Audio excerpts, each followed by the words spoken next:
আমিনা বলেন যেদিন রাহমাতাল লিল আলামিন দুনিয়ার জমিনে আগমন করবে, আমার আল্লাহ বলেন দুনিয়ার মানুষ রে, আমার বন্ধু যদি না হইতো কিছুই হইতো না। লাউলা কালামা খালাকতুল আফলাক, সব বানাইলাম বন্ধুর জন্য। বলুন কার জন্য বানাইলো? নবীর জন্য। আমার আল্লাহ বলেন আমার বন্ধু বিশেষ মেহমান। সুবহানাল্লাহ কন্না। আমার বন্ধু বিশেষ মেহমান। বন্ধু যাওয়ার আগে আদম নবী পাঠাইলাম, যাও ক্লিয়ার করো। শীষ নবী পাঠাইলাম, ক্লিয়ার করো। মুসা নবী পাঠাইলাম, পরিষ্কার করো।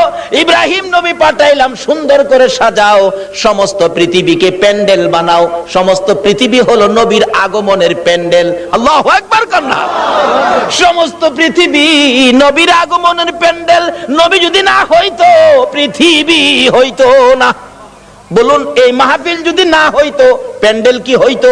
না। প্যান্ডেলের কারণ মাহফিল। আমার আল্লাহ বলেন পৃথিবীর কারণ আমার বন্ধু। সমস্ত পৃথিবী প্যান্ডেল বানাইলাম, আমার নবী বিশেষ বন্ধু আসবে। এমন কি মক্কা নগর স্টেজ বানাইলাম। মক্কা নগর কি আর জোরে কোন? মক্কা নগর স্টেজটা মক্কা নগরে বানাইলো কেন?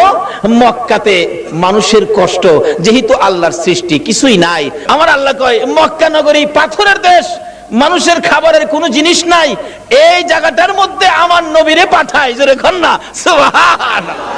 নবী যখন এই জায়গার মানুষের দুঃখ দুর্দশা দেখে আমার কাছে আবদার করবে, আমি আল্লাহ নবীর আবদারে সব বাজেট দিয়ে দিব।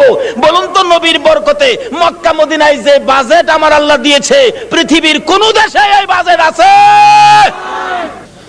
সমস্ত পৃথিবী প্যান্ডেল, মক্কা নগর হলো স্টেজ, মা আমেনার কুল হইল আসন।